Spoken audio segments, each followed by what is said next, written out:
असम के मुख्यमंत्री हेमंत बिश्व शर्मा ने तो झूठ के ऊपर झूठ बोलते ही रहते हैं अपना गदी बचाने के लिए। तो आइए शुरू करते हैं। আহকচোন চাওঁ আমাৰ মুখ্যমন্ত্ৰীয়ে দিন ৰাতি কিয় ইমান মিছা বুকি থাকে আৰু আমাক বুৰ্বক বনায় আৰু আমাক গুমৰাহিত ৰাখে। তো প্ৰথমত আৰম্ভ কৰোঁ হিন্দী ভাষণৰ পৰা। जब असम में मेरा सरकार बना पहला बार मैं थोड़ा नया था, एक अधिकारी मेरा पास फाइल लेके आया कि साहब ये फाइल में आपका दस्तखत चाहिए। मैं बोला ये फाइल में क्या है? पूरे साल चुनाव का कारण, मॉडल कोड ऑफ कंडक्ट के कारण हमारे मद्रासा शिक्षक को तनख्वाह नहीं मिला है, उनको तनख्वाह दे। तो मैं बोला बेटा मद्रासा हमारा कब से हो गया? ये मद्रासा हमारा कब से हो गया? फिर मैंने पूछा मद्रासा में क्या होते हैं? তো আপোনালোকে চাল doctor Himanta Biswa Sarma BJP join কৰাৰ আগত কেইবাৰ কংগ্ৰেছৰ পৰা অসমৰ শিক্ষামন্ত্ৰী আছিল আপোনালোকে কোনোবাই ক'ব পাৰিব? কমেণ্ট কৰক। মই জানামতে মোৰ হিমন্ত বিশ্ব শৰ্মা ডাঙৰীয়া অসমৰ তিনিওবাৰ শিক্ষামন্ত্ৰী আছিল, তিনিবাৰ ডক্টৰ তৰুণ গগৈ চৰকাৰৰ দিনত।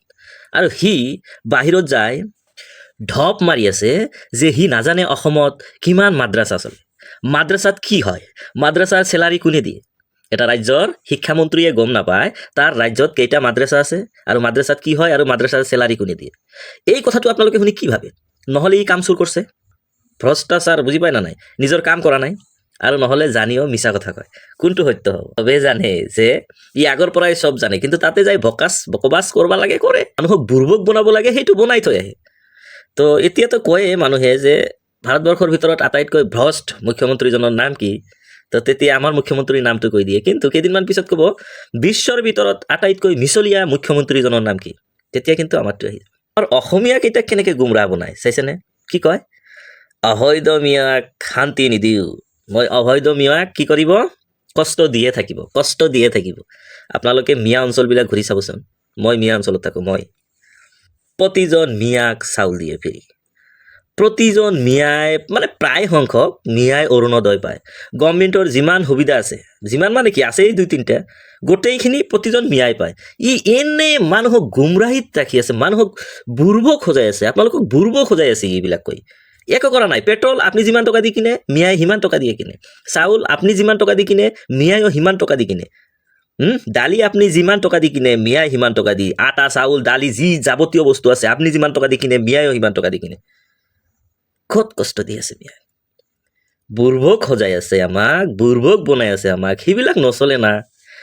অবৈধ মিয়া মানে কি বাংলাদেশী নেকি? বাংলাদেশত পঠাই দিয়ক না, সেইটো শেষ কৰি দিয়ক, কিন্তু উন্নতি কৰক, স্কুল বনাওক। স্কুল কিয় বন্ধ কৰি আছে?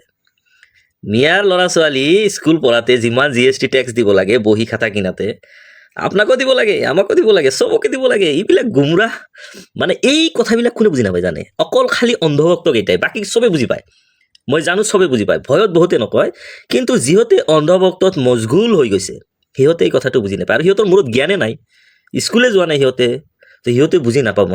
আপোনালোক এটা কথা নিশ্চিত থাকক, যিদিনাখনে ইয়াত বিজেপি নাথাকে দিছপুৰৰ পৰা আৰম্ভ কৰি গোটেই অসমখন ন্যায় লৈ ল'ব। চাইছে মানুহক কেনেকৈ মানুহক বুৰ্বক বনায়। তাৰমানে কি বিজেপি চৰকাৰ অহাৰ আগত অসমত মিয়া নাছিল, তেতিয়া হিন্দুবিলাক নাছিল, তেতিয়াই মিয়াই অসমক লোৱা নাই। এতিয়া বিজেপি গুচি গ'লে অসমক লৈ ল'ব মিয়াই। এইবিলাক কথাৰ কোনো চেঞ্চ আছেনে? কিবা চেঞ্চ আছেনে? না খালি মানুহক ভয়াতুৰ কৰি আছে কওকচোন। তাৰমানে বিজেপি নাথাকিলে অসমৰ অস্তিত্ব নাথাকিব তেনেহ'লে ইয়াৰ কথা হিচাপে। মই সকলো ৰাইজক অনুৰোধ কৰিছোঁ, এবাৰ ট্ৰাই কৰি চাওক না, বিজেপি খেদাই দি অলপ ট্ৰাই কৰক, থাকে না নাথাকে চাওকচোন। কেনেকৈ মানুহক কি কি ভয় দেখুৱাই, মানে কি ক'ম আৰু, মানে কোৱাৰ সুবিধা নাই। आपने देखा कि एडुकेटेड होने से और डेंजरस हो जाते हैं और डॉक्टर बनने से और ज्यादा डेंजरस हो जाता है। इसीलिए जो व्यक्ति का जो कलर है वो कलर कभी चेंज नहीं होता है। কথাটোৰ কিবা চেঞ্চ আছে যে শিক্ষিত মানুহ আৰু বেছি ডেঞ্জাৰাছ? কাৰ কথা কৈ আছে জানে? এই যে কেইদিনমান গদি মিডিয়াই যে টিকা থাপৰাই জঁপিয়াল, মুছলিম ডক্টৰে দাৰিয়ালা টুপিয়ালাই বম ফুটাইছে। জাজ হোৱাৰ আগতে ইনি জাজ ঠাজ কৰি শেষ কৰি দিছে।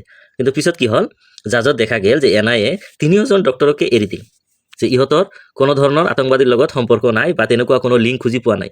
তাৰপিছত ওলাল প্ৰিয়ংকা শৰ্মা, চাগে মই যদি ভুল কৰা নাই, তেতিয়াৰ পৰা একদম নিমাত চুপচাপ হৈ আছে। প্ৰতিটো কামত মুছলিমক খুজি নি, মুছলিমক বিচাৰে যে আনা যায় নেকি কিবা কিবি কৰি।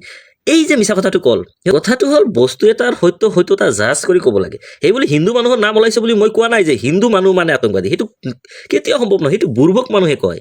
ব্ৰেইন নোহোৱা মানুহে কয় আতংকবাদীৰ কেতিয়াবা ধৰ্ম থাকিব পাৰেনে কোন ধৰ্ম শিকায় ভাল মানুহ নিৰ্দোষী মানুহ মাৰিবৰ কাৰণে কোনটো ধৰ্ম শিকায় কোনোবাই দোষ কৰিছে খুব বেয়াকৈ শাস্তি দিয়ক না এই যিবিলাক জাচুচ ওলায় পাকিস্তানত হিন্দু হওক মুছলিম হওক আৰু হিন্দু মুছলিম কিয় কয় আতংকবাদী সেইবিলাক তো সিহঁতক ইমান বেয়াকৈ শাস্তি দিয়ক ইমান ভয়ানক শাস্তি দিয়ক যিটো চাই মানুহৰ ৰুহ কঁপি উঠে আৰু যাতে 100 বছৰ যিমান দিন জীয়াই থাকে আৰু সেইটো যাতে কাহিনী গল্প আকাৰে মানুহৰ কাণে কাণে যায় যে ইমান ভয়ানক শাস্তি দিয়া হয় আতংকবাদী ধৰা পৰিলে সেইটো নকৰিব এনে চিল্লাব লাগে চিল্লায় ইংৰাজতকৈ বেছি ভয়ানক এই জাতিটো যিনি এই হিন্দু মুছলমানৰ মাজত কাজিয়া লগায় এই জাতিটো জানে তো যিয়ে নহওক ভিডিঅ'বিলাক ভাল লাগিলে অলপ শ্বেয়াৰ মাৰিব এনেহেন দেখা যায় যিমানকেইটা শ্বেয়াৰ হয় সিমানকেইটা লাইকে নহয় কিয় যদি ভাল লাগে অলপ লাইকৰ বটনত চাপ দিয়াতে কি টকা পইচাটো নালাগে ভাই অলপ দি দিব না লাইক চাইকবিলাক আপোনালোকৰ ছাপৰ্টত আমি এনাৰ্জি পাওঁ ভাল লাগে যদি ভাল লাগে তেনেহ'লে দিব লাইক